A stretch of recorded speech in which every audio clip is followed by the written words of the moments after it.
The sound of a shotgun blast echoed through the quiet morning air of Marysville, Montana, sending a flock of startled ravens into the sky as Olivia Parker threw open the door of her father's general store. Her copper hair, hastily pinned, came loose in the summer breeze as she stepped onto the weathered porch, a letter clutched in her trembling hand. It was 1878, and news traveled faster than truth in this corner of the frontier, especially when that news concerned Owen Zachary.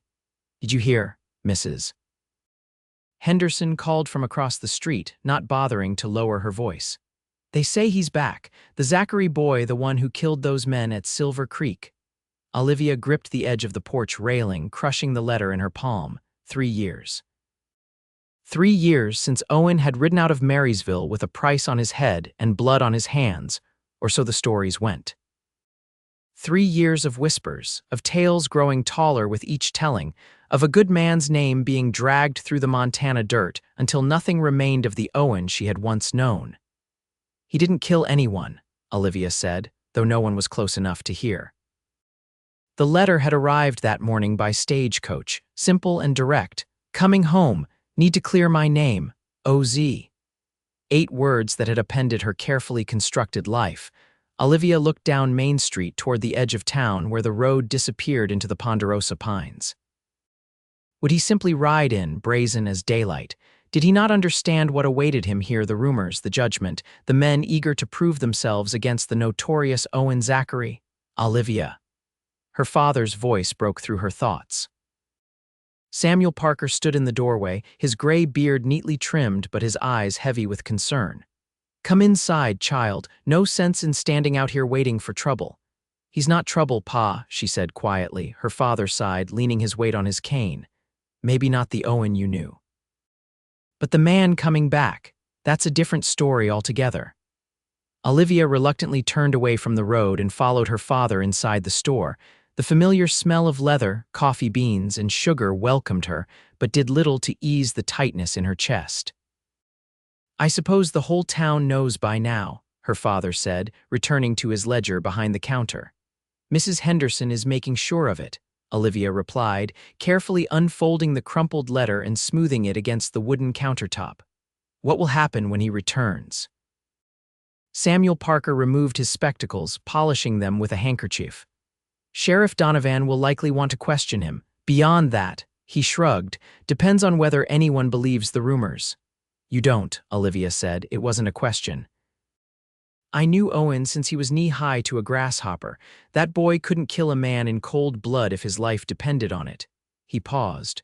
"But defending himself, that's a different matter." The bell above the door jingled as Sheriff Thomas Donovan stepped into the store, his weathered face set in grim lines beneath his gray mustache. The badge on his chest caught the light from the windows. "Morning, Samuel," he said, nodding to her father before turning to Olivia. "Miss Parker." "Sheriff," they replied in unison. Donovan removed his hat, revealing thinning hair slicked with sweat. "I reckon you've heard the news." "If you mean the gossip about Owen Zachary," Samuel said, "then yes, we've heard. It ain't just gossip no more." Donovan hooked his thumbs in his belt. "Got word from Sheriff Ellis over in Helena. Zachary was spotted heading this way 2 days ago." Olivia's heart quickened, but she kept her expression neutral. "And what do you intend to do when he arrives?" "My job, Miss Parker. I'll hear what he has to say, then decide if there's cause to hold him." "On what charges?" she demanded, feeling her father's warning glance. 3 men died at Silver Creek, Olivia," Donovan said, using her first name like he'd done since she was a child. "Someone has to answer for that." "Perhaps the men who actually did the killing should answer for it," she replied sharply. The sheriff's expression softened slightly. "I know you and Owen were close, but a lot can change in 3 years." After Donovan left, Olivia escaped to the storeroom, needing a moment alone. She leaned against the shelves of canned goods, closing her eyes as memories flooded back. Owen Zachary, with his quiet smile and sure hands, the youngest foreman the rocking Z Ranch had ever had. The way he'd taught her to shoot straight and ride fast when her father wasn't looking. The stolen moments by Clearwater Creek where he'd first kissed her, tasting of sunshine and promises. And then there was that terrible night at Silver Creek, the night that changed everything. Olivia had never believed the stories that Owen had gunned down 3 men in a dispute over cattle, that he'd fled rather than face justice. She knew there was more to the story, pieces that never fit with the man she knew. But as the years passed, and Owen never returned to clear his name, even she had begun to wonder what really happened that night. Now she would finally get her answer. The next morning dawned cool and clear, the kind of pristine Montana day that made Olivia love this rugged land despite its hardships. She rose early, pinning her hair more carefully than usual before descending to help her father open the store. "You're up with the roosters," Samuel observed, eyeing her pressed skirt and freshly laundered blouse. "Lots to do today," she replied, avoiding his knowing gaze. "Hum," was all he said, sliding a cup of coffee toward her. By mid-morning, the town was humming with anticipation. Olivia caught snippets of conversation from customers, all centered on Owen Zachary. "Heard he killed a man in Wyoming, too. My cousin in Butte says he robbed a bank. Dangerous fellow, that one." Each word stung like a physical blow. This was the legacy that awaited Owen, not just the Silver Creek incident, but 3 years of unchecked rumors piled one atop another until the truth was buried beyond recognition. Just past noon, the store emptied suddenly. Olivia looked up from her inventory list to find her father standing at the window. "He's here," Samuel said softly. Olivia's heart hammered against her ribs as she moved to her father's side. Outside, a lone rider had appeared at the far end of Main Street. Even at a distance, she would know that silhouette anywhere. Broad shoulders, straight back, the distinctive way he sat a horse like man and animal were one. Owen Zachary had come home. She watched, scarcely breathing, as he rode slowly down the center of Main Street. People stopped to stare, conversations dying mid-sentence. Owen kept his gaze fixed forward, his face partially obscured by the brim of his hat, but Olivia could see the set of his jaw, the tension in his shoulders. He had changed. Even from a distance, she could tell. The boy who had left Marysville at 23 had returned a man of 26, hardened by whatever trials he had faced in the intervening years. His clothes were dusty but well kept, his horse a handsome chestnut that moved with easy grace. When Owen reached the sheriff's office, he dismounted in one fluid motion, tying his horse to the hitching post. He paused, scanning the street as if feeling the weight of the town's collective gaze. For a brief moment, his eyes seemed to find the general store, find her, and Olivia's breath caught. Then he adjusted his hat, squared his shoulders, and disappeared into the sheriff's office. "Well," Samuel said, breaking the spell, "that was quite an entrance. What do you think will happen?" Olivia asked, her voice barely above a whisper. "Hard to say." He patted her shoulder. "But one thing's certain, that young man didn't ride into the lion's den without a plan." Throughout the afternoon, Olivia found herself unable to concentrate. She misplaced orders, gave incorrect change, and jumped every time the bell above the door jingled. Her father finally sent her to the storeroom to take inventory, away from curious eyes. It was nearly closing time when the bell rang again. Olivia emerged from the back room to find Owen Zachary standing in the middle of the store, hat in hand. The years had indeed changed him. His face was leaner, more weathered, with fine lines around his eyes that hadn't been there before. A scar cut through his right eyebrow, and his dark hair was longer than he used to wear it. But his eyes, those same clear blue eyes, still looked at her with an intensity that made her feel simultaneously seen and unsettled. "Olivia," he said, his voice deeper than she remembered, rough around the edges like he didn't use it much. "Owen." She managed to keep her voice steady despite the riot in her chest. "You're back." He nodded once, glancing around the store before returning his gaze to her. "Your father around?" "Right here," Samuel said, emerging from behind a display of boots. He extended his hand. "Good to see you, son." Owen seemed momentarily surprised by the warm reception but quickly shook Samuel's hand.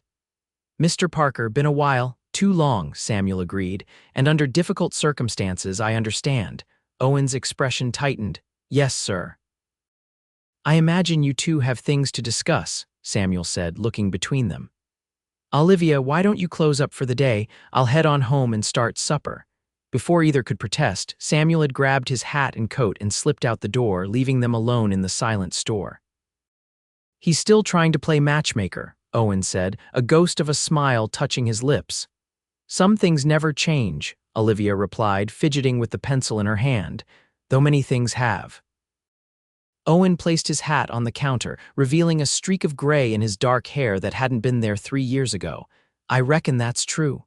Why are you here, Owen? The question burst from her before she could temper it. I told you in my letter, I'm here to clear my name. After 3 years, she struggled to keep the hurt from her voice. What took so long? His jaw tightened. It's complicated, Liv. The familiar nickname threatened to unravel her composure. So is walking into a town where half the people think you're a murderer. Only half. A corner of his mouth quirked up. Better odds than I expected. This isn't funny, Owen. People have been spinning tales about you since the day you left, each one worse than the last. I know, all trace of humor vanished. That's why I'm here, to set things right. How? She challenged. What could possibly explain why you vanished for 3 years without a word? Owen stepped closer, close enough that she could smell the familiar scent of leather and pine. I couldn't come back until it was safe, until I had proof. Proof of what? That I didn't kill those men at Silver Creek. His voice dropped, and that I know who did. Olivia studied his face, searching for any sign of deception. She found none, only the same steadfast determination she'd always admired in him. Tell me everything, she said quietly. Owen glanced toward the windows. Not here. Too many eyes and ears in town. Then where? Meet me at Clearwater Creek, an hour after sundown. He hesitated. If you want to hear the truth, that is. Olivia knew she should refuse. Meeting a man alone after dark, even one she had once known better than herself, was scandalous by any measure. But the need to finally understand what happened that night at Silver Creek overrode her caution. I'll be there, she said. Owen nodded once, retrieving his hat. Thank you. He moved toward the door, then paused. For what it's worth, I thought about you every day I was gone. Before she could respond, he was out the door, leaving her with the lingering weight of his words and a decision that could change everything. Supper with her father was a quiet affair. Samuel didn't press her for details about her conversation with Owen, though his knowing glances suggested he had guessed more than she'd told him. Be careful tonight, he said finally, as she cleared the dishes. Olivia nearly dropped a plate. How did you? I've known you since you took your first breath, child, he replied with a gentle smile. And I've seen the way you look when you're planning something risky. She set the dishes down with a sigh. I need to know what happened, Pa. I understand that. Just remember, the truth can be a double-edged sword. Sometimes knowing doesn't bring the comfort we expect. With her father's warning echoing in her mind, Olivia made her way through the darkening woods an hour after sunset. The path to Clearwater Creek was familiar even in the dim moonlight, a route she had traveled countless times in her youth, and later, during those stolen evenings with Owen. The creek gurgled softly over smooth stones, its surface reflecting silver moonlight. Owen stood beside the large boulder where they had often sat, watching the water flow past. He turned at the sound of her approach, his expression unreadable in the shadows. You came, he said, sounding almost surprised. I said I would. Olivia stepped closer, keeping a careful distance between them. Now tell me what happened at Silver Creek. Owen gestured to the boulder. You might want to sit, it's a long story. Once they were seated, Owen stared into the darkness for a long moment, gathering his thoughts. When he finally spoke, his voice was low and measured. I was delivering cattle to the railroad at Silver Creek Station. A routine job. Mr. Zachary, my uncle, had sent me with 2 hands from the ranch, Ellie Duncan and Pete Hayes. Olivia nodded. She remembered the men, cowhands who had worked at the Rocking Z for several years. The delivery went smooth. Too smooth, maybe. We got a good price, better than expected. I was carrying over $5,000 in cash back to the ranch. Owen's hands tightened on his knees. We camped about 10 miles outside of town. I woke in the night to voices, Ellie and Pete talking with someone. 3 riders had joined our camp while I slept. Who were they? Olivia asked. Cattle rustlers led by a man named Jackson Blackwell. They'd been working with Ellie and Pete for months, stealing small numbers of cattle from the Rocking Z and other ranches. But that night they were after the money. Owen paused, his gaze distant as if seeing it play out again before his eyes. I pretended to be asleep, listening as they plotted. Ellie wanted to kill me there and then, make it look like bandits had attacked our camp. Pete argued they should just take the money and tie me up, give themselves time to get away. Owen's voice hardened. Blackwell said they should do both. Olivia felt a chill despite the warm evening. What happened next? I waited until they moved toward my bedroll, then I grabbed my gun, told them to back off. He shook his head. I should have just run, but I was young and stupid, thought I could handle it. 5 against 1, Olivia murmured. Those aren't good odds. No, they weren't. Blackwell drew first. I fired back, hit him in the shoulder. Everything went to hell after that, guns firing everywhere. I took cover behind some rocks. Owen's voice grew quieter. When it was over, 3 men were dead, one of Blackwell's men, and Ali and Pete. You killed them. Olivia asked carefully. No. Owen met her gaze directly. I wounded Blackwell and one of his men, but Ali and Pete, they were shot in the back, live. Blackwell killed them to eliminate witnesses once things went wrong. But everyone thinks you. Blackwell and his remaining man fled with the money. I was alone with 3 bodies and no witnesses. Owen's laugh held no humor. Sheriff Ellis from Helena arrived the next morning with a posse, responding to reports of gunfire. Found me standing over 3 dead men with a smoking gun. You ran, Olivia said softly, understanding dawning. Instead of staying to explain, Ellis wasn't interested in explanations. He'd already decided I was guilty. Owen rubbed a hand over his face. I knew if I stayed, I'd hang before I ever saw a proper trial, so I ran. Spent 3 years tracking Blackwell, gathering evidence, finding witnesses who dealt with him and his rustling operation. And did you find him? Owen nodded grimly. 2 months ago in a saloon in Cheyenne. He was drunk, bragging about a job gone wrong years back. Didn't recognize me at first with the beard I was wearing. When he did, he touched the scar through his eyebrow. Let's just say he didn't come quietly. Is he dead? No, in jail in Cheyenne along with his partner. They confessed to everything, the rustling, the ambush, killing Ali and Pete. I have signed statements from the sheriff there and from 2 witnesses who heard Blackwell's confession. Owen reached into his coat and produced several folded papers. That's why I came back. I finally have proof. Olivia took the papers with trembling hands, scanning the official statements by lamplight. It was all there exactly as Owen had described. I gave these to Sheriff Donovan this afternoon, Owen continued. He's wiring Helena to confirm everything with the Wyoming authorities. If all goes well, my name will be cleared officially within the week. Olivia looked up from the papers. And if it doesn't go well, then I'll keep fighting to prove my innocence. His gaze was unwavering. I didn't come back just to clear my name in the law books, Liv. I came back for. He hesitated. Well, I came back for a lot of reasons. The weight of those unspoken reasons hung between them, heavy with possibility and the ghosts of what might have been. Why didn't you write? Olivia finally asked, the question that had plagued her for 3 years. 1 letter, Owen. Just to let me know you were alive. Pain flashed across his features. I couldn't risk it.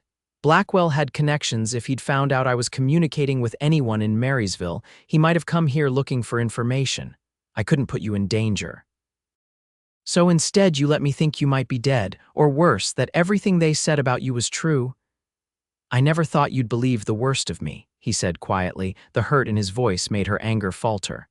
I didn't, not at first, but 3 years is a long time to hold on to faith, Owen. I know, he looked down at his hands, and I don't expect you to forgive me. I just want you to understand why I had to stay away. Olivia was silent for a long moment, listening to the creak and sorting through the tangle of emotions his return had stirred up. Relief that he was innocent. Anger at his long absence, and something else, something she thought long buried, a flickering warmth at having him near again. What happens now? She finally asked. Now I rebuild, start over. He glanced at her. If the town will let me, it won't be easy, Olivia warned. Rumors have deep roots, I know. A determination hardened his features, but I've faced worse than whispers and sidelong glances. The moon had risen higher, casting silver light across the clearing. It illuminated Owen's profile, highlighting the changes time had wrought, the harder angles, the wary alertness that hadn't been there before. Yet beneath it all, she could still see echoes of the man she had once loved. It's late, she said, rising from the boulder. I should get back before Pa worries. Owen stood as well, maintaining a respectful distance. Of course, thank you for coming, for listening. What will you do while you wait for the confirmation from Helena? I've taken a room at the Frontier Hotel. Thought about heading out to the Rocking Z, but he shrugged. My uncle died last year. The new owners might not welcome me with open arms just yet. I heard about your uncle, Olivia said softly. I'm sorry. Thank you, he was a good man. Owen hesitated. Would it be all right if I called on you? Properly, I mean, at your house with your father's permission. The request was so formal, so different from their past relationship, that Olivia almost smiled despite herself. I think that would be acceptable. As they walked back toward town, an awkward distance between them, Olivia felt as though they were strangers learning each other anew, which in many ways they were. The Owen who had returned was not the same man who had left, and she was no longer the same woman who had waited for him. Yet as they reached the edge of town and prepared to part ways, Owen turned to her, his expression softening in the moonlight. You look just like I remembered, he said quietly. Every night for 3 years I'd close my eyes and see your face. It kept me going when nothing else did. Before she could respond, he tipped his hat and walked away, leaving Olivia standing at the crossroads with a heart that felt both heavier and lighter than it had in years. The next morning brought an unusual flurry of activity to Marysville. Word of Owen's return and his claims of innocence had spread through town like wildfire, dividing the populace into those who believed him and those who didn't. Olivia found herself fielding questions from curious customers all day, some sympathetic, others skeptical or downright hostile. That Zachary boy always was trouble, Mrs. Henderson declared loudly while purchasing flour. Mark my words, leopards don't change their spots. Perhaps you should wait for all the facts before making judgments, Mrs. Henderson, Olivia replied with forced politeness. Sheriff Donovan is investigating his claims. HMPH. Some things don't need investigating. 3 dead men tell their own story. After Mrs. Henderson left, Samuel squeezed his daughter's shoulder. You can't change everyone's mind, Olivia. I know, Pa. But I can't stand by while they drag his name through the mud based on nothing but gossip. Defending him so publicly might not be wise, her father cautioned. People will talk. Let them, Olivia replied, lifting her chin. Someone needs to speak the truth. True to his word, Owen appeared at their door that evening, freshly shaven and wearing a clean shirt, his hat in his hands. Samuel invited him in for supper, and the 3 of them shared a meal that began awkwardly but gradually eased into familiar conversation as Owen recounted his travels through Wyoming, Colorado, and the Dakota Territory. Sounds like you've seen more of the country than most, Samuel observed, passing Owen a second helping of stew. Not by choice, Owen replied. I would have preferred to stay in one place, put down roots. His gaze flickered to Olivia, who pretended not to notice as she buttered a piece of bread. After dinner, Samuel excused himself to his study with a not-so-subtle wink at his daughter, leaving Owen and Olivia alone in the parlor. Your father hasn't changed, Owen said with a small smile. Still the most decent man in Montana Territory. He believed in you, Olivia replied. Even when others didn't. And you? Owen asked quietly. Did you believe in me all this time? Olivia looked down at her hands. I wanted to, but 3 years is a long time to hear nothing but stories about how dangerous and violent you'd become. Sometimes. Sometimes I wondered if I ever really knew you at all. The hurt in his eyes made her regret her honesty, but she couldn't take back the words. I understand, he said finally. In your position, I might have wondered the same. An uncomfortable silence settled between them, broken only when Owen cleared his throat. I should go. It's getting late. He stood, collecting his hat. Thank you for the meal. It was the best I've had in years. Olivia walked him to the door, conscious of her father's presence somewhere in the house, likely listening. Will you be at the store tomorrow? Owen asked. Yes, we're open until 5, he nodded. I'd like to stop by if that's all right. Of course. Owen hesitated at the threshold, looking as if he wanted to say more, but instead simply tipped his hat and stepped into the night. Olivia closed the door behind him, leaning against it with a sigh. That went well, her father said, appearing in the hallway. Did it? She pushed away from the door. It felt like talking to a stranger. Give it time, child. You've both changed. Trust needs to be rebuilt, same as reputations. The next day brought Sheriff Donovan to the store, his expression serious as he asked to speak with Olivia privately. Her heart sank, assuming he carried bad news about Owen's claims. "Miss Parker," he began once they were alone in the storeroom, "I received confirmation from Wyoming this morning. Everything Zachary said checks out. Jackson Blackwell and his associate are indeed in custody in Cheyenne, and they've confessed to the killings at Silver Creek." Relief washed over her.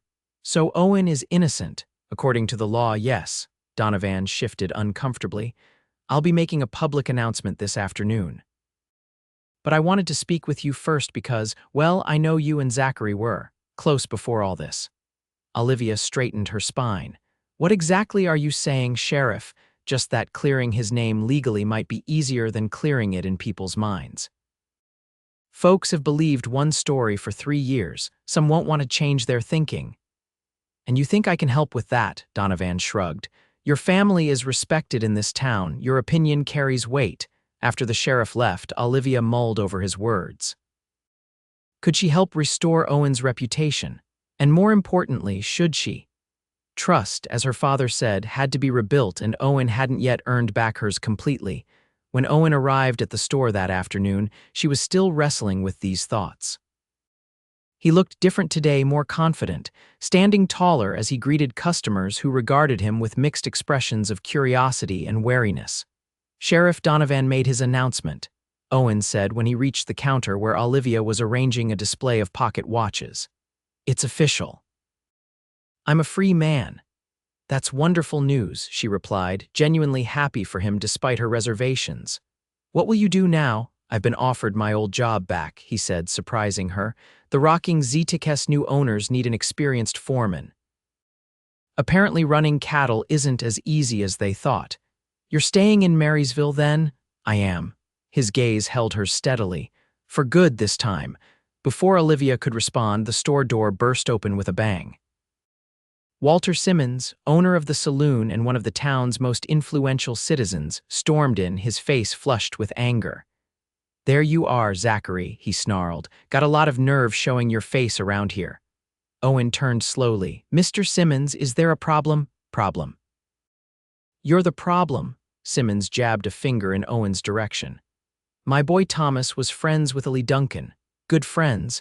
And I don't give a damn what some sheriff in Wyoming says you had something to do with his death." "I understand you're upset," Owen said calmly, "but I had nothing to do with Lee's death. I've been cleared of all charges." "Papers and words," Simmons spat. "Don't change what kind of man you are." Olivia stepped forward. "Mr. Simmons, please, this is my father's store." "If you can't be civil, stay out of this, Olivia," Simmons cut her off. "Your judgment is clouded where this man's concerned, always has been." Owen's expression hardened. "Don't speak to her that way." "Or what?" Simmons challenged. "You'll shoot me too." The store had gone silent, customers watching the confrontation with wide eyes. Olivia saw Samuel emerge from the back room, concern etched on his face. "I think you should leave, Mr. Simmons," Owen said quietly. "I'm not going anywhere." Simmons stepped closer. "This town was peaceful until you came back. We don't want your kind here." "My kind?" Owen's voice remained even, though Olivia could see the tension in his shoulders. "And what kind is that exactly?" "Killers," Simmons hissed. "No matter what story you're spinning now." In the tense silence that followed, Olivia made a decision. She moved to stand beside Owen, close enough that her skirt brushed against his leg. "Mr. Simmons," she said firmly, "Owen Zachary has been officially cleared of any wrongdoing. The real killers are in custody. If you can't accept that, then perhaps you should take it up with Sheriff Donovan." Simmons' gaze darted between them, his anger redirecting toward Olivia. "So that's how it is. You're taking his side." "I'm taking the side of truth and justice," Olivia replied. "As should we all." Samuel stepped forward, leaning on his cane. "Walter, I think it's time you left. Come back when you're in a more reasonable frame of mind." For a moment it seemed Simmons might refuse. Then he glared at Owen one last time. "This isn't over, Zachary, not by a long shot." He turned and stormed out, leaving an uncomfortable silence in his wake. "Well," Samuel said dryly, "that was exciting. Now, who needs help finding something? As the customers gradually returned to their shopping, Owen turned to Olivia, his expression a mix of gratitude and concern. "You didn't have to do that," he said quietly. "Standing up for me might make things difficult for you." "It was the right thing to do," she replied, though she knew he was right. Aligning herself publicly with Owen would have consequences. "Still," he insisted, "I don't want to bring trouble to your door." "Trouble seems to find us regardless," Olivia said with a small smile. "Besides, someone needs to help set the record straight." Owen studied her face for a long moment. "Thank you," he said finally. "It means more than you know." When he left the store, Olivia felt the weight of curious gazes following her. She had made her choice, for better or worse. Now she would have to live with the consequences. Those consequences became clear the following day when several regular customers failed to appear at the store. Mrs. Henderson made a point of announcing she would be taking her business to the Mercantile in neighboring Greenville, where they don't consort with unsavory characters. "Let her go," Samuel said when Olivia expressed concern. "We've weathered worse than losing a few narrow-minded customers." "I don't want to hurt your business, Pa," Olivia replied, restocking shelves with more force than necessary. "The business will be fine. I'm more concerned about you." He regarded her thoughtfully. "Are you sure you know what you're doing with Owen?" "I'm not doing anything with him," she protested. "I'm simply refusing to participate in unjust accusations." Samuel raised an eyebrow. "Is that all it is?" Before Olivia could respond, the door opened and Sarah Miller, Olivia's closest friend since childhood, rushed in, her blue eyes wide with excitement. "Olivia Parker, why didn't you tell me Owen Zachary was back in town?" She glanced around the empty store before lowering her voice. "And that you're defending his honor like something out of a dime novel. News travels fast," Olivia sighed. "In Marysville, lightning isn't as quick." Sarah perched on the counter. "So, is it true, everything they're saying about him being innocent?" "Yes, it's true. Sheriff Donovan confirmed it yesterday." Sarah studied her friend's face. "And how do you feel about his return? Last I recall, he broke your heart when he left." "He didn't have a choice," Olivia said defensively, then caught herself. "It's complicated." "Complicated," Sarah repeated with a knowing smile. "That's what people say when they're still in love but don't want to admit it." "I never said I was. You didn't have to." Sarah hopped off the counter. "Your face says it all. Just be careful, Liv. Even if he is innocent, 3 years is a long time. People change." "So everyone keeps reminding me," Olivia muttered. After Sarah left, Olivia found herself dwelling on her friend's words. Was she still in love with Owen? The feelings were certainly there, buried beneath layers of hurt and caution. But love required trust, and trust had to be earned back. That evening, as she was closing the store, Owen appeared at the door. "Mind if I walk you home?" he asked. Olivia hesitated only briefly before nodding. "Let me get my shawl." They walked in silence for a few moments, the setting sun painting Marysville's main street in hues of gold and amber. Several passers-by stared openly, whispering as they passed. "I heard about Mrs. Henderson taking her business elsewhere," Owen said finally. "I'm sorry for causing trouble." "Mrs. Henderson enjoys having something to be righteous about," Olivia replied. "Last month it was the Wilsons' daughter wearing trousers to go fishing. This month it's you. Next month it will be something else entirely." Owen smiled slightly. "You always did have a way of putting things in perspective." They turned onto Olivia's street, walking more slowly now, as if neither was eager for the journey to end. "I spoke with Sheriff Donovan again today," Owen said. "He's posting notices about my cleared status in town and sending word to Helena to update their records." "That should help," Olivia said, though they both knew official notices wouldn't change every mind. As they approached her house, Owen stopped. "Olivia, there's something I've been wanting to ask you." Her heart quickened. "Yes. The town's holding its summer dance on Saturday. I was wondering if you might consider going with you," she finished when he hesitated. He nodded, a vulnerability in his expression that reminded her of the younger Owen she had known. "I know it's a lot to ask. Being seen with me publicly at a social event, people will talk." "People already talk," Olivia said dryly. "More than usual, I mean." He shifted his weight. "I'll understand if you'd rather not." Olivia considered the request. Attending the dance with Owen would be a clear statement to the town that she believed in his innocence, that she accepted his return. It would also mean facing disapproval from those who, like Walter Simmons, weren't ready to forgive or forget. But something in Owen's expression, hope mingled with resignation, as if he already expected rejection made her decision for her. "I'd be happy to attend with you," she said.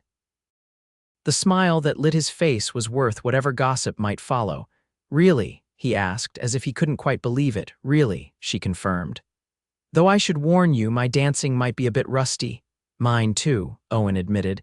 "Haven't had much cause for dancing these past years." They had reached her gate. Owen opened it for her, his hand briefly covering hers on the latch. "Thank you, Olivia," he said quietly. "Not just for the dance, but for believing in me when most wouldn't." Before she could respond, he leaned forward and pressed a gentle kiss to her cheek, so quick and light she might have imagined it if not for the warmth that lingered on her skin. "Good night," he said, stepping back. "Good night, Owen," she replied, touching her cheek as she watched him walk away. Inside, her father was waiting in the parlor, a knowing look on his face. "I saw that," he said mildly. "Through the window." Olivia felt heat rise to her face. "It was just a kiss on the cheek, Pa, hum." He returned to his newspaper. "And will there be more such propriety at the dance on Saturday? How did you, small town, remember?" Samuel chuckled. "Mrs. Wilson stopped by to tell me you'd be attending with that Zachary boy. She seemed quite scandalized by the prospect." Olivia sighed, sinking into a chair. "Does everyone in town know our business before we do?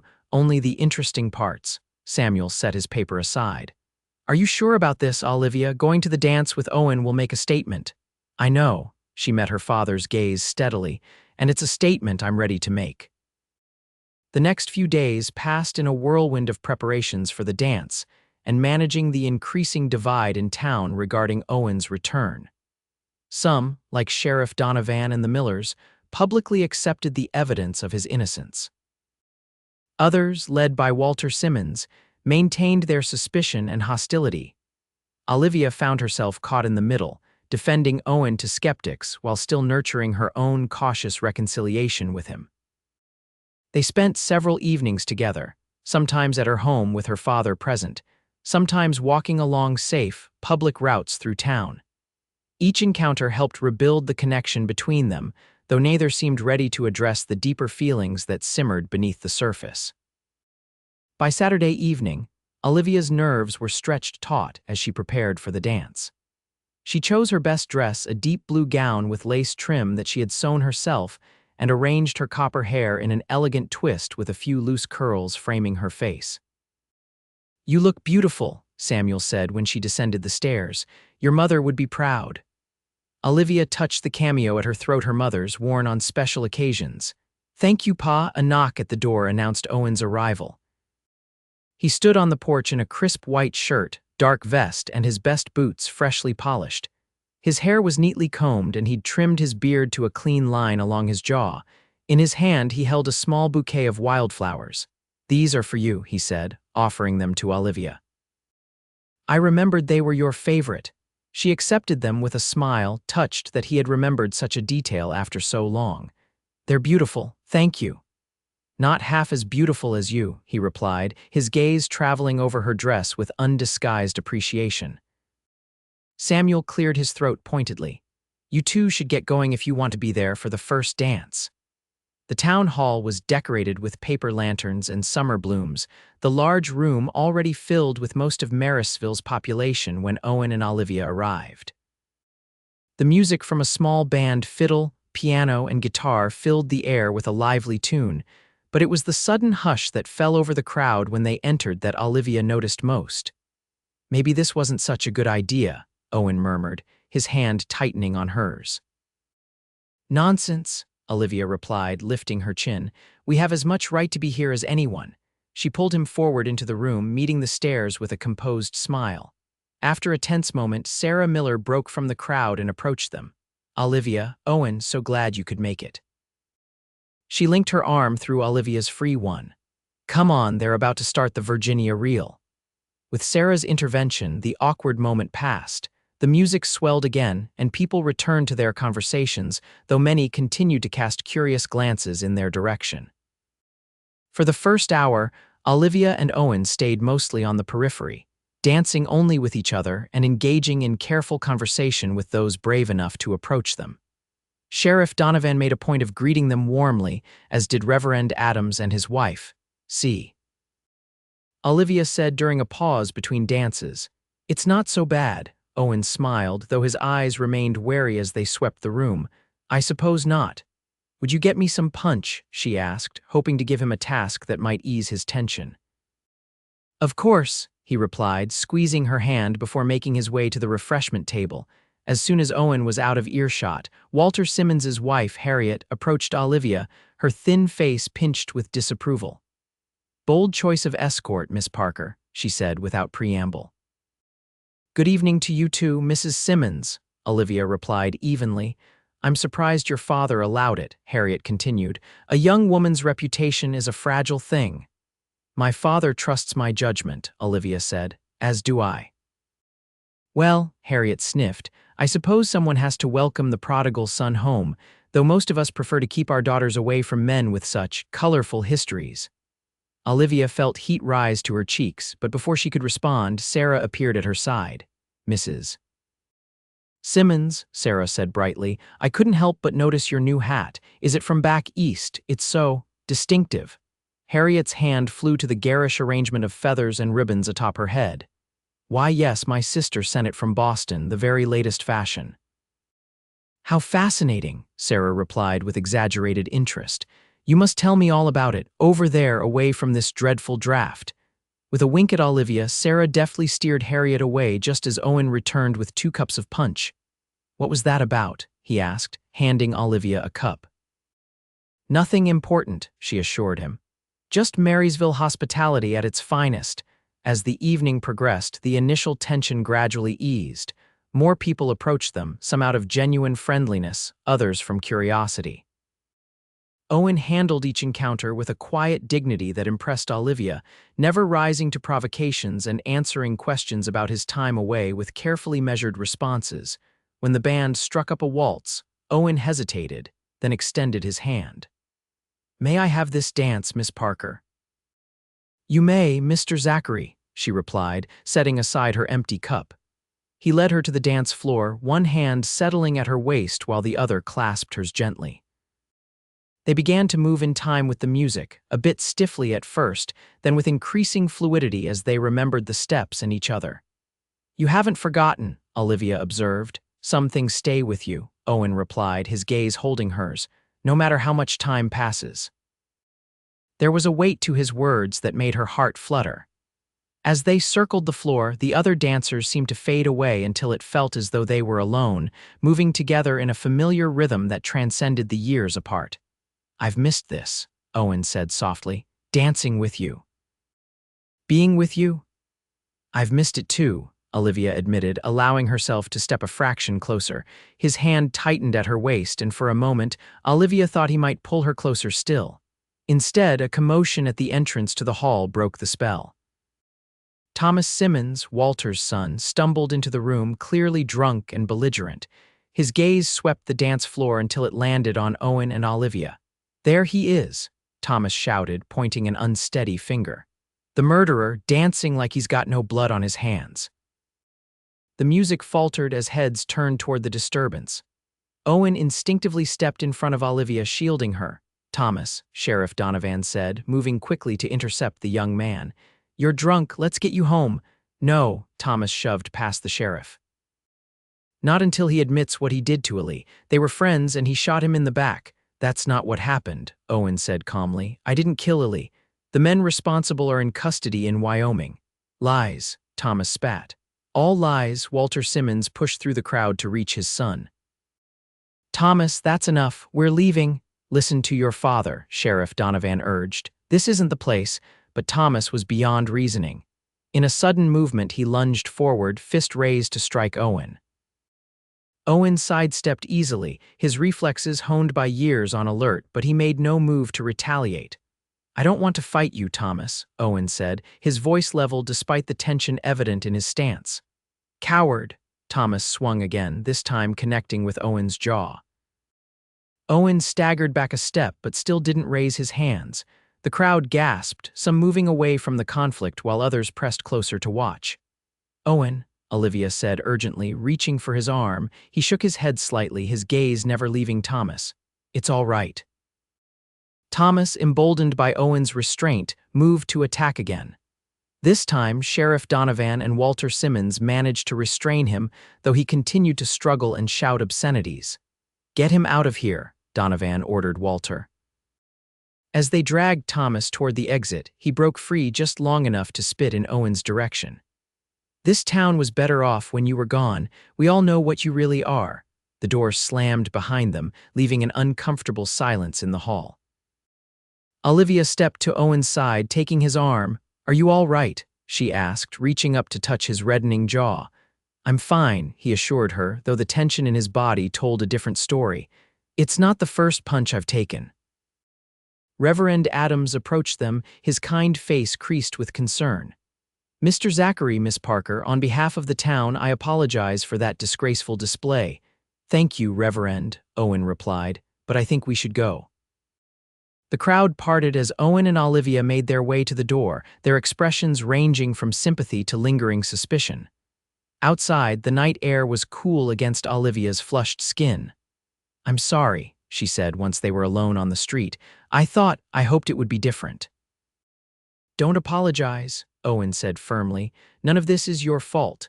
They walked in silence for a few moments, the sounds of the dance resuming behind them. "Why didn't you defend yourself?" Olivia finally asked. "You could have easily stopped Thomas without hurting him." Owen sighed, running a hand through his hair. "If I had raised a hand to him, even in self-defense, it would have confirmed every rumor about me being violent and dangerous. I can't afford that, not when I'm trying to rebuild my life here." Olivia's heart ached at the resignation in his voice. "It's not fair," she said softly, "that you have to be perfect just to be accepted." "Life rarely is fair," he replied without bitterness. "At least I'm free and cleared legally. That's more than I had a month ago." When they reached Olivia's house, Owen stopped at the gate, reluctant to end the evening despite its sour conclusion. "I'm sorry tonight didn't go as planned," he said. "Parts of it were lovely," Olivia replied, thinking of their dance, the way he had looked at her as if she were the only person in the room. Owen stepped closer, his eyes searching hers in the moonlight. "Olivia, whatever he meant to say was cut short by the sound of approaching horses." They turned to see Sheriff Donovan riding toward them, his expression grim. "Owen," he called as he reined his horse to a stop, "need a word." "What is it?" Owen asked, instantly alert. "Got word from the telegraph office. Jackson Blackwell escaped custody in Cheyenne 2 days ago." Donovan's gaze flicked to Olivia, then back to Owen. "Killed a guard doing it." Owen's face hardened. "Any idea where he's headed?" "Where do you think?" Donovan replied grimly. "Word is he's coming for you, and he's not alone." The news fell between them like a physical blow, shattering the fragile peace of the evening. "How much time do we have?" Owen asked, all softness gone from his voice. "Hard to say. Could be days, could be less." Donovan shifted in his saddle. "I'm organizing men to watch the roads into town, but we're spread thin." "I'll help," Owen said immediately. "This is my fight." "It's the law's fight now," Donovan corrected him, "but I won't turn down an extra gun." He nodded to Olivia. "Miss Parker, you should stay close to home until this is resolved."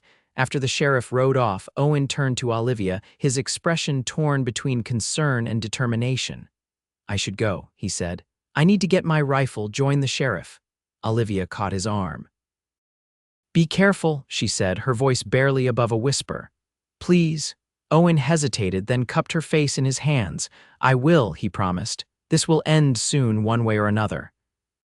Before she could respond, he leaned down and kissed her, not on the cheek this time, but fully on the lips, a kiss that spoke of longing and fear and hope all at once. It was both familiar and new, a reminder of what they had once been to each other and a promise of what they might become again. When they parted, Owen rested his forehead against hers for a brief moment. "I'll come back to you," he whispered. "I promise." Then he was gone, striding purposefully down the street toward the heart of town, leaving Olivia standing at her gate with the taste of his kiss still on her lips. and a cold fear settling in her stomach. The next morning dawned gray and tense, a heavy silence hanging over Marysville as men took up positions at the town's entrances.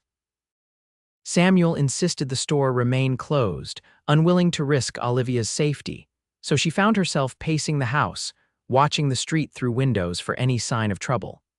By noon, rain had begun to fall, a steady drizzle that turned the streets to mud and further dampened spirits. Olivia had just finished preparing lunch when a knock at the back door startled her. She opened it cautiously to find Owen standing on the porch, rain dripping from his hat brim. "Owen," she exclaimed, "what are you doing here? I thought you were with the sheriff."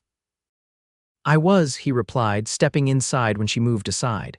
"Sheriff sent me to check on you and your father. Where is he?" "Upstairs, resting." Olivia studied Owen's face, noting the exhaustion in his eyes.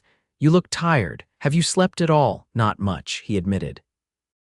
"Been riding patrol since dawn." "Sit down," she instructed, gesturing to the kitchen table. "I'll get you something to eat." Owen removed his hat and coat, hanging them by the door before sinking into a chair. Olivia quickly served him a plate of stew and bread, which he accepted gratefully. "Any sign of Blackwell?" she asked, sitting across from him. Owen shook his head. "Nothing yet, but he'll come. He's not the type to let things go."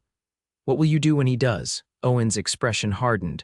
"Whatever I have to. Blackwell is dangerous, Olivia. More so now that he has nothing to lose." "I'm afraid for you," she admitted quietly. "Don't be," he replied, reaching across the table to cover her hand with his. "I've faced worse odds and survived." "That's not as reassuring as you might think," Olivia said, attempting a smile. They sat in silence for a moment, the rain pattering against the windows the only sound in the kitchen. "Last night," Owen began hesitantly. "What happened at the dance and after? I want you to know I meant it, all of it." "The kiss?" Olivia asked, her cheeks warming at the memory. "The kiss," he confirmed, "and the promise to come back to you." Olivia met his gaze. "What exactly are you saying, Owen?" "I'm saying that despite everything the years apart, the rumors, the danger, my feelings for you haven't changed." His grip on her hand tightened. "If anything, they've grown stronger. Being away from you showed me what really matters." The confession hung between them, weighted with possibility and uncertainty. Before Olivia could respond, footsteps on the stairs announced her father's approach. "I thought I heard voices," Samuel said, entering the kitchen. "Owen, good to see you." Owen quickly released Olivia's hand and stood. "Mr. Parker, sorry to intrude." "Nonsense, you're always welcome here." Samuel eyed the plate of food. "Though I see you've already helped yourself to my daughter's cooking." "Pa," Olivia protested, but there was no heat in her voice. Samuel waved off her objection. "Any news from the sheriff?" Owen's expression sobered. "Nothing concrete yet, but we're ready." A gunshot from the direction of Main Street shattered the relative calm, followed by several more in quick succession. Owen was on his feet instantly, moving to the window. "Stay here," he ordered. "Both of you, lock the doors after I leave." "Owen, wait," Olivia began, but he was already retrieving his hat and coat. "I have to go," he said, checking his revolver before returning it to its holster. "Blackwell might be here." Samuel placed a hand on his daughter's shoulder when she made to follow Owen to the door. "Let him go, Olivia. He knows what he's doing." At the door, Owen paused, his gaze finding Olivia's across the room. So much remained unsaid between them, but there was no time for words now. With a nod that carried the weight of his earlier promise, he stepped out into the rain. "Lock this behind me," he called, and then he was gone, running toward the sound of gunfire. Olivia secured the door as instructed, then rushed to the front of the house, straining to see through the rain-streaked windows toward Main Street. More shots rang out closer now, and she could make out figures moving through the downpour. "Come away from the window," Samuel urged, but Olivia couldn't move, her eyes searching desperately for any sign of Owen. "I can't just sit here," she said. "I need to know what's happening." "Getting yourself shot won't help anyone," her father replied firmly. "Owen and the sheriff know what they're doing." Before Olivia could argue further, the front door rattled with a heavy pounding. They froze, exchanging alarmed glances. "Olivia, Mr. Parker." Sarah Miller's voice, high with panic, came through the wood. "Please let me in." Olivia rushed to open the door. Sarah stumbled inside, soaking wet and breathing hard, her face pale with fear. Sarah, what's happened? Olivia demanded, helping her friend remove her sodden cloak. Riders, Sarah gasped. 5 or 6 of them came in from the East Road, started shooting as soon as they hit Main Street. She clutched Olivia's hands. One of them was asking for Owen, describing him to people. Blackwell, Olivia whispered. They've got the bank surrounded, Sarah continued. Mr. Jenkins and 2 customers are trapped inside. The sheriff and his men are pinned down at the jail. And Owen? Olivia asked, dreading the answer. Sarah shook her head. I don't know, I lost sight of him in the confusion. Samuel, who had been listening grimly, moved to the gun cabinet in the corner of the parlor. He unlocked it and removed his shotgun and a box of shells. Pa, what are you doing? Olivia asked, alarmed. What needs to be done, he replied, loading the weapon with practiced hands. I may be old, but I can still shoot straight. You can't go out there, Olivia protested. Your leg will hold me up long enough, he finished for her. The town needs every man who can hold a gun.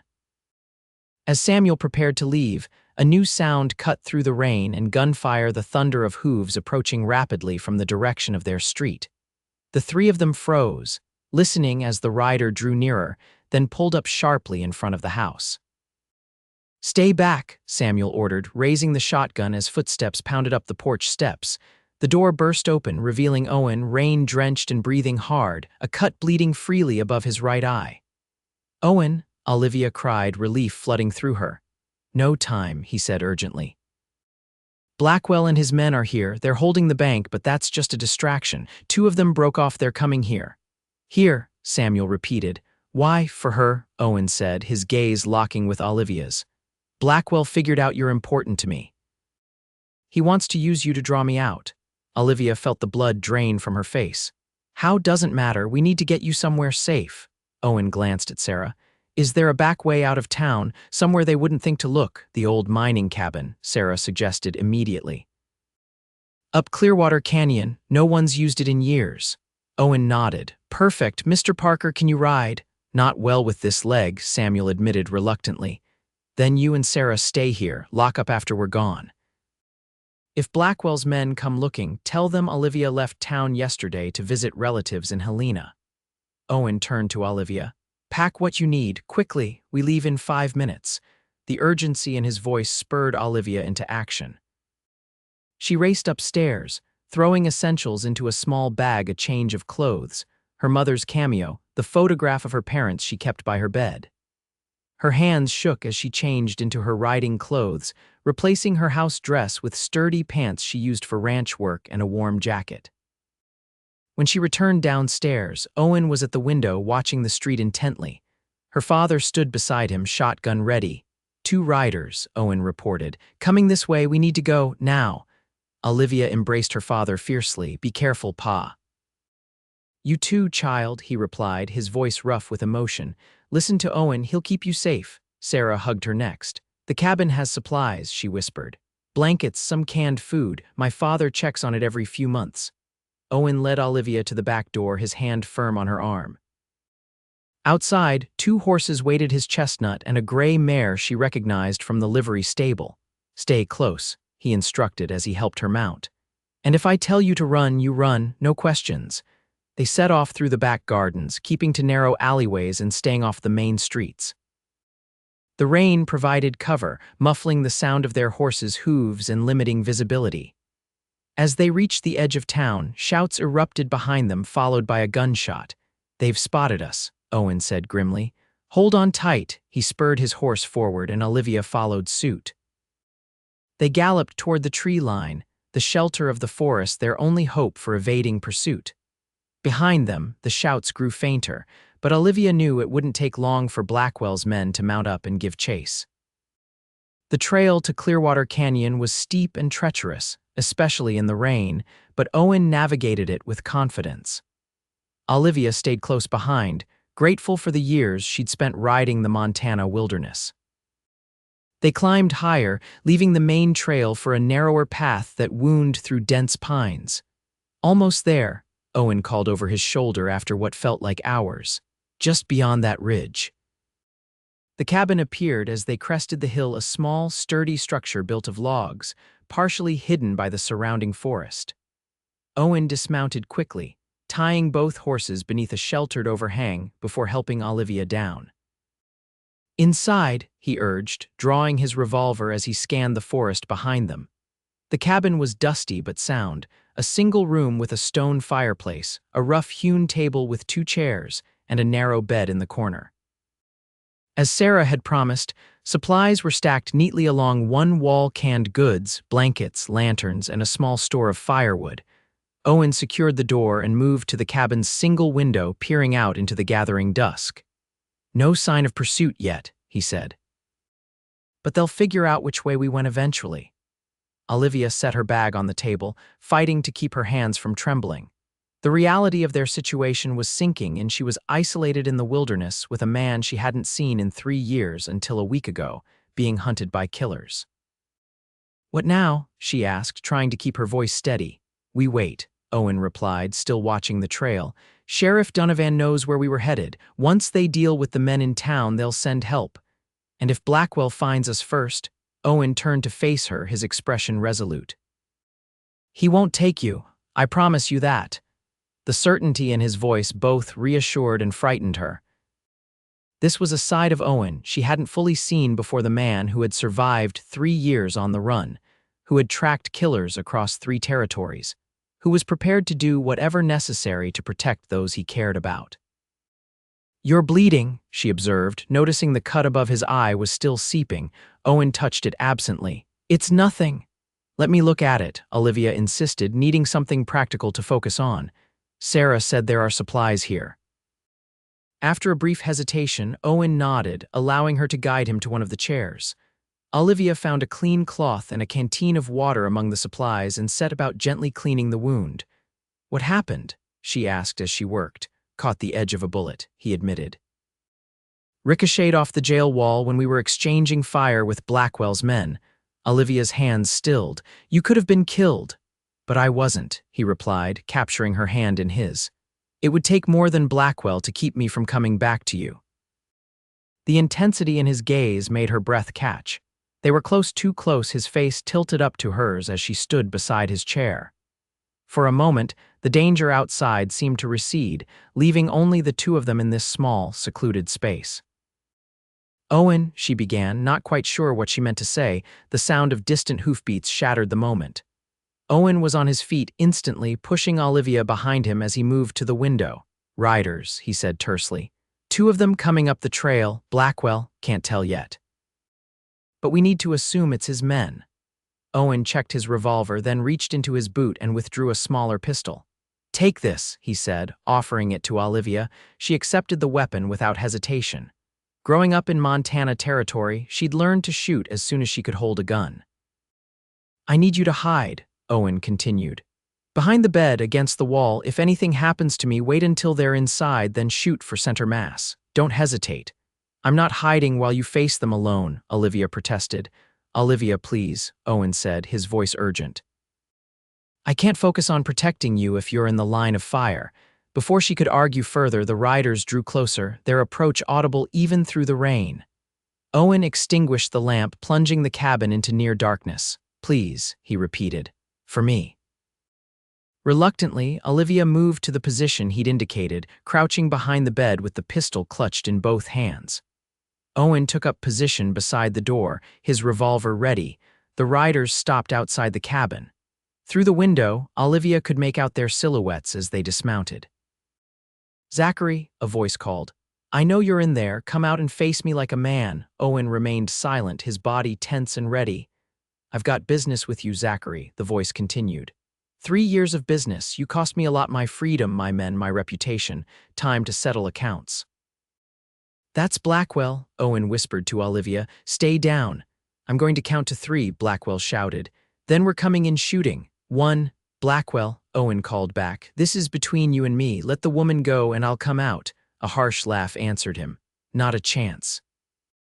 "She's part of the reckoning now, too." Owen glanced at Olivia, his expression grim but determined. "Whatever happens," he said softly, "know that I love you. I never stopped." Before Olivia could respond, Blackwell reached 3. And the cabin door exploded inward, torn from its hinges by a shotgun blast. What followed was chaos. Owen fired twice as Blackwell and his companion rushed the cabin. One man fell, but Blackwell kept coming, returning fire as he charged forward.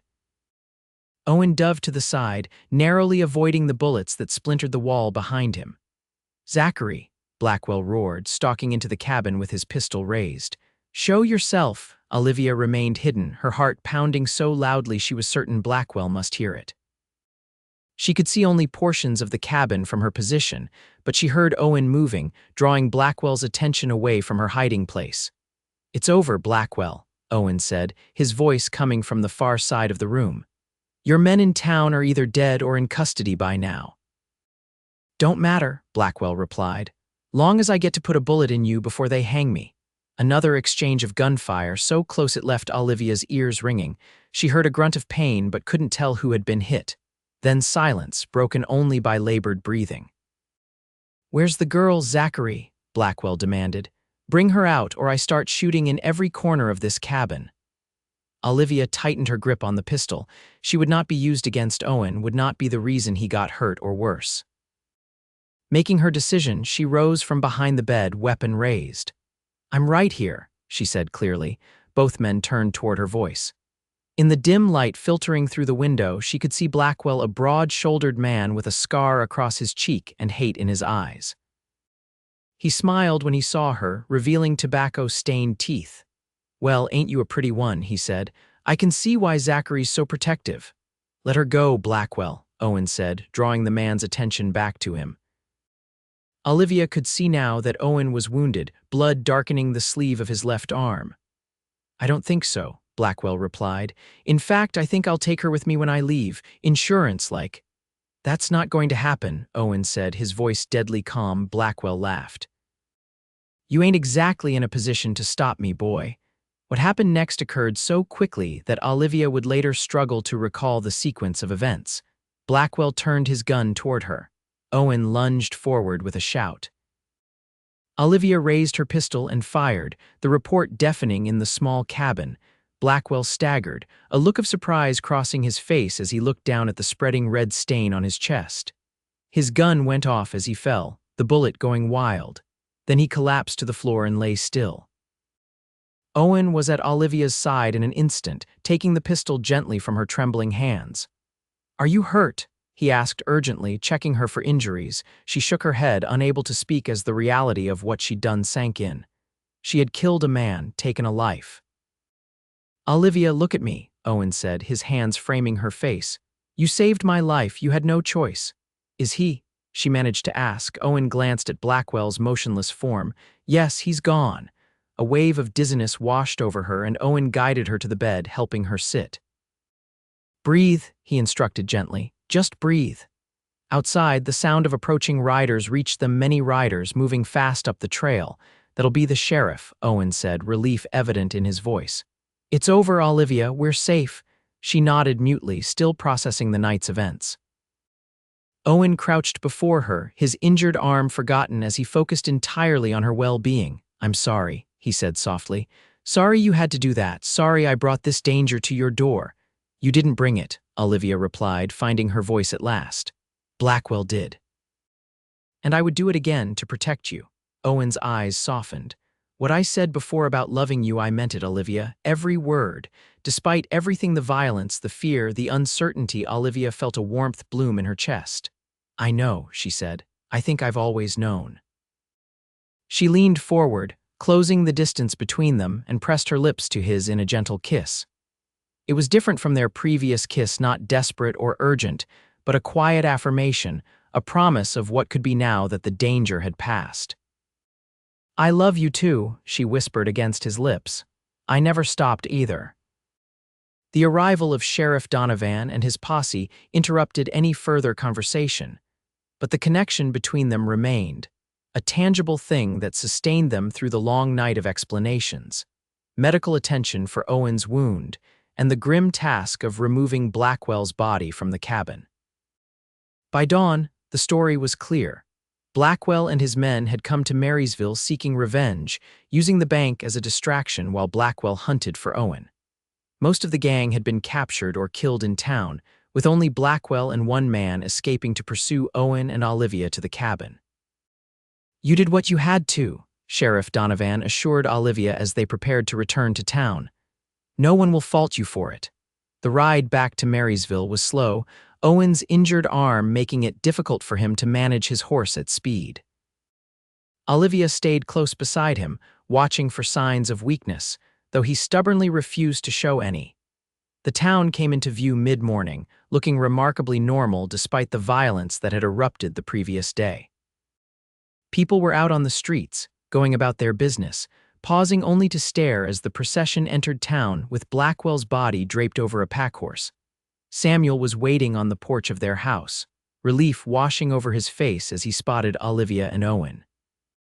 He hurried down the steps as fast as his bad leg would allow, pulling his daughter into a fierce embrace when she dismounted. "Thank God," he murmured into her hair.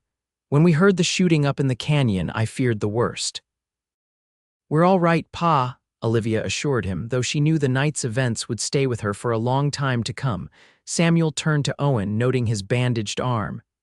"You kept her safe," he said. "It wasn't a question." "She kept herself safe," Owen replied, his admiration evident. "And saved my life in the process." News of what had transpired at the cabin spread quickly through Marysville. By afternoon, the story had grown to epic proportions, with each telling adding new details and embellishments. But the core truth remained unchanged.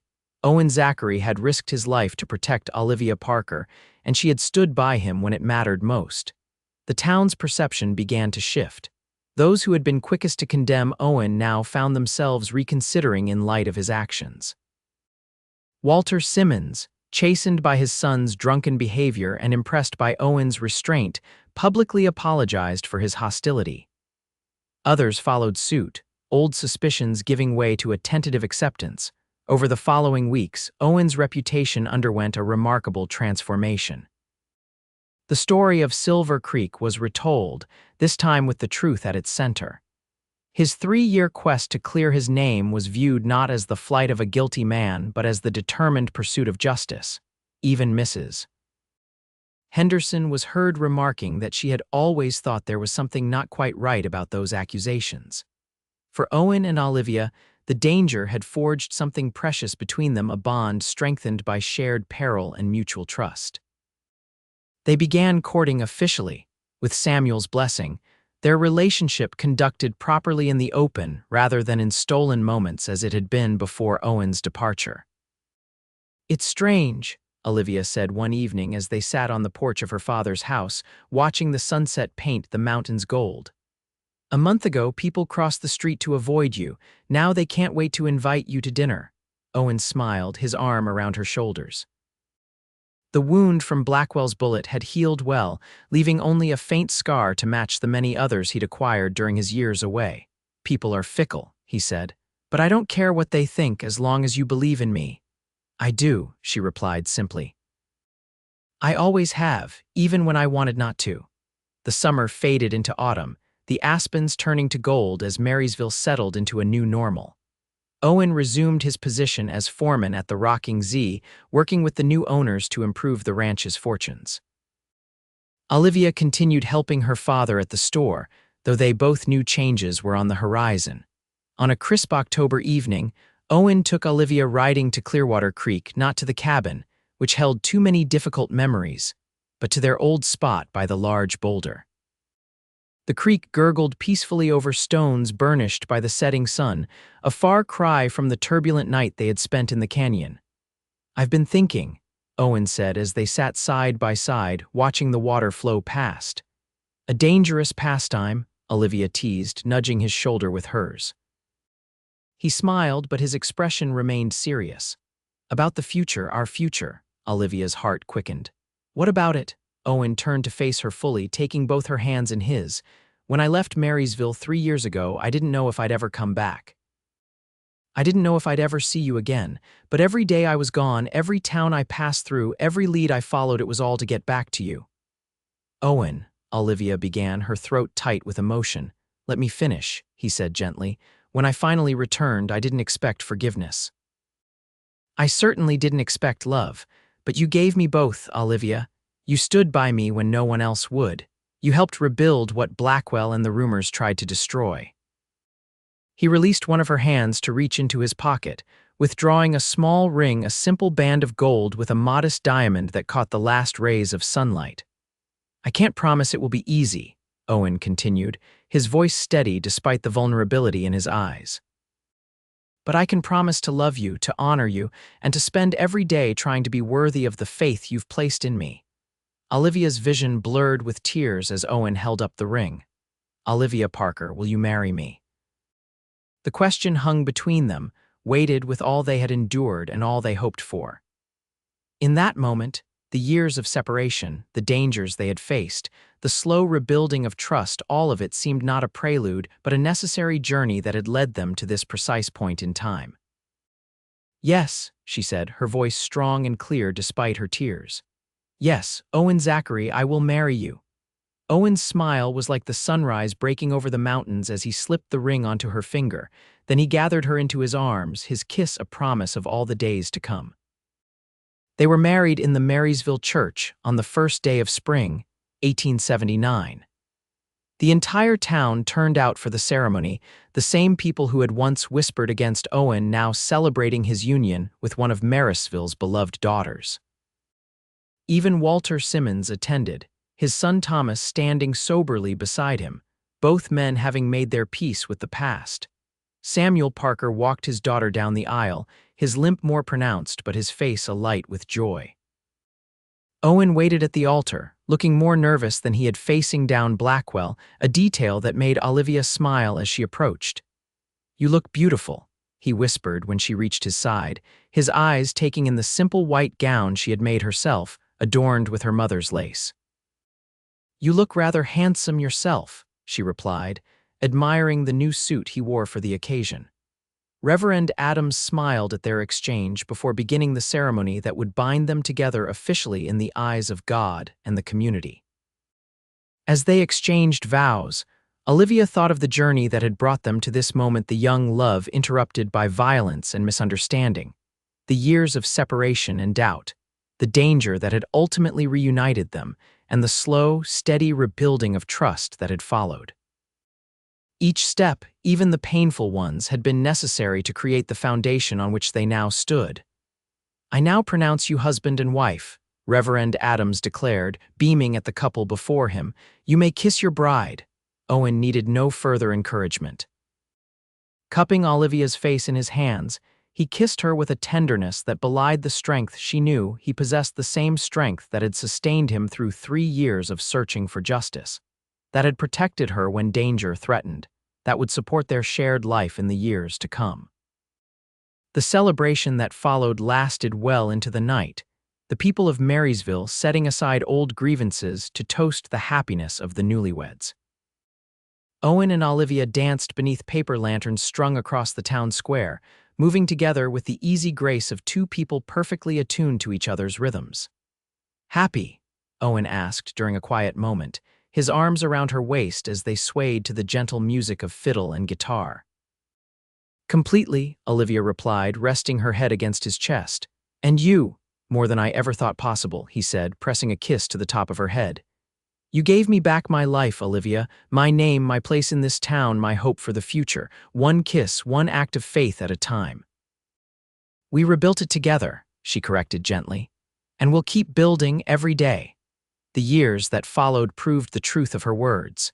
Owen and Olivia Zachary became pillars of the Marysville community, their home a place of warmth and welcome for friends and strangers alike.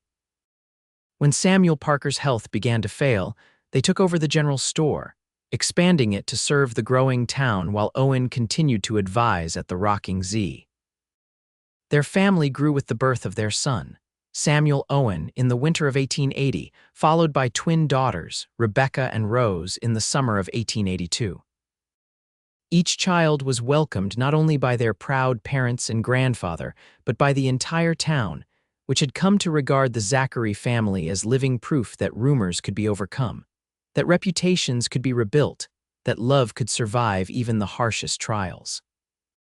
On their 5th wedding anniversary, Owen took Olivia back to Clearwater Creek. They sat on the same boulder where he had proposed, watching their children play along the shallow edges of the stream under Samuel's watchful eye. "Did you ever imagine this?" Olivia asked, leaning against her husband's solid warmth. When you were out there searching for Blackwell, did you ever picture this life? Owen's arm tightened around her shoulders as he gazed at their family, their strong, curious son helping his little sisters build a dam of pebbles in the creek, their gray-haired father teaching them the names of the wildflowers that dotted the bank. I hoped for it, he said quietly. Even when it seemed impossible, I held on to the hope of coming home to you, of clearing my name, of building a life together. And now, Olivia asked, tilting her face up to his. Owen looked down at her, the love in his eyes as clear and undimmed as it had been on their wedding day. Now I thank God every day for second chances, for a woman who believed in me when I had given her every reason to doubt, for the courage to come home and fight for what mattered. He kissed her then, a kiss that held the memory of all they had overcome and the promise of all that was yet to come.